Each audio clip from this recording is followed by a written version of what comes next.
National Intelligence Director Tulsi Gabbard revealed that she's uncovered multiple burn bags tucked away in safes and random back offices that contain intel on the politicization of the 2020 election.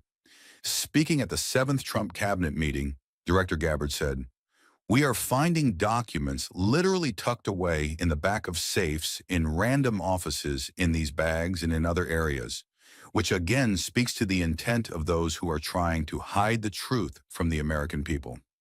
Congratulations, you found some interesting things, Tulsi. She's becoming a bigger and bigger star every day. She found a lot of good things. Go ahead. Thank you, sir. As we approach Labor Day weekend here, this is just such a great opportunity really to recognize your leadership as a true champion for working people. And I know we'll hear as we go around the table here how your focus singularly on putting the well-being and interests of the American people first is that common thread that we're seeing in your policies being implemented across your administration.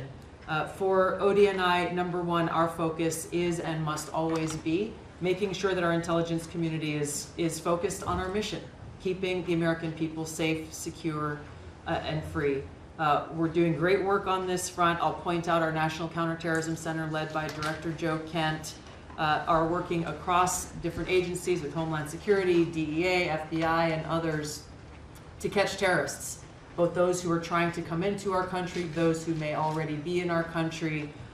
They are finding the worst of the cartel bosses and making sure that they're not able to continue to wreak havoc and terror in our communities.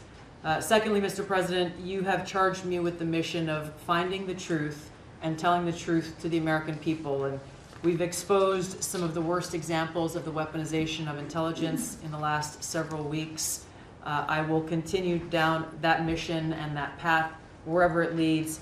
Transparency, telling the truth, is what will drive true accountability for the American people who deserve nothing less. And lastly, Mr. President, all of us are charged with being good stewards of taxpayer dollars. I've gone through a reorganization for ODNI that we've announced in the last week.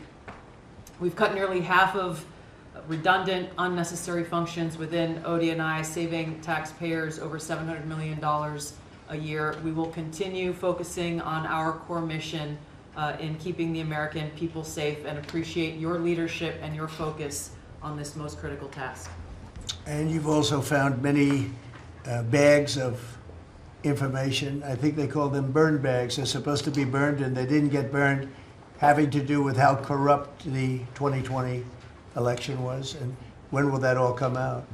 Mr. President, I will be the first to brief you once we have that information collected. But you're right, we are finding documents literally tucked away in the back of safes in random offices, in these bags and in other areas, which again speaks to the intent of those who are trying to hide the truth from the American people and trying to cover up the politicization that was led by people like John Brennan and James Clapper and others that have caused really immeasurable harm to the American people and to our country.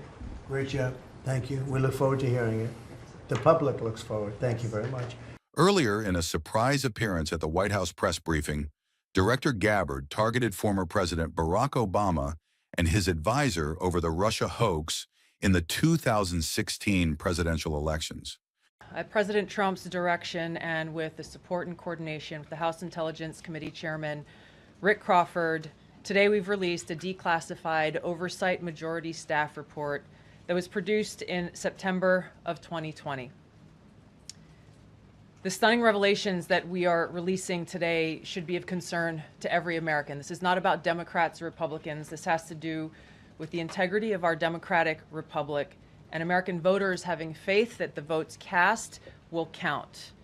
There is irrefutable evidence that detail how President Obama and his national security team directed the creation of an intelligence community assessment that they knew was false. They knew it would promote this contrived narrative that Russia interfered in the 2016 election to help President Trump win, selling it to the American people as though it were true. It wasn't. The report that we released today shows in great detail how they carried this out. They manufactured findings from shoddy sources. They suppressed evidence and credible intelligence that disproved their false claims. They disobeyed traditional tradecraft intelligence community standards and withheld the truth from the American people.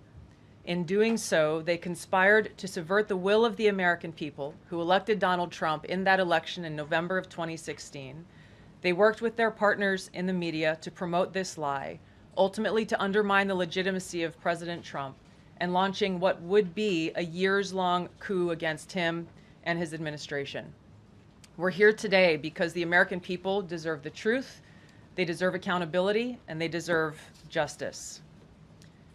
The records that we released on Friday that were ODNI records, Senator Chuck Grassley's release on Monday of what is known as the Clinton Annex, which was an appendix to the Department of Justice Office of Inspector General's 2018 report, as well as the House Intelligence Committee's majority oversight report that we're releasing today, all come back to and confirm the same report. There was a gross politicization and manipulation of intelligence by the Obama administration intended to delegitimize President Trump even before he was inaugurated, ultimately usurping the will of the American people. I'm going to go over the key findings from the House Intelligence report, which investigated the claims that were made by an intelligence community assessment ordered by President Obama and published in January of 2017. First, Putin's principal interests relating to the 2016 election were to undermine faith in the U.S. democratic process, not show any preference of a certain candidate. In fact, this report shows Putin held back from leaking compromising material on Hillary Clinton prior to the election, instead planning to release it after the election to weaken what Moscow viewed as an inevitable Clinton presidency. In the January 2017 intelligence community assessment that President Obama ordered, John Brennan, who was CIA director at the time, and the intelligence community intentionally suppressed intelligence that showed Putin was saving the most damaging material that he had in his possession about Hillary Clinton until after her potential and likely victory. The report goes into great detail about the information that Russia and Putin had on Hillary Clinton, which included possible criminal acts like secret meetings with multiple named U.S. religious organizations in which State Department officials offered, in exchange for supporting Secretary Clinton's campaign for the presidency, significant increases in financing from the State Department. They also had documents that showed the patronage of the State Department to State Department employees who would go and support Hillary Clinton's presidential campaign. There were high-level DNC emails that detailed evidence of Hillary's, quote, psycho-emotional problems, uncontrolled fits of anger, aggression, and cheerfulness, and that then Secretary Clinton was allegedly on a daily regimen of heavy tranquilizers. Then CIA Director Brennan and the intelligence community mischaracterized intelligence and relied on dubious substandard sources to create a contrived false narrative that Putin developed a quote-unquote clear preference for Trump. Brennan and the IC misled lawmakers by referencing the debunked Steele dossier to assess quote-unquote Russia's plans and intentions, falsely suggesting that this dossier had intelligence value when he knew that it was discredited. The intelligence community excluded significant intelligence and ignored or selectively quoted reliable intelligence that contradicted the intelligence community assessment's key findings on Putin's alleged support for Trump. Including this intelligence reporting would have exposed the ICA's claim as implausible, if not ridiculous.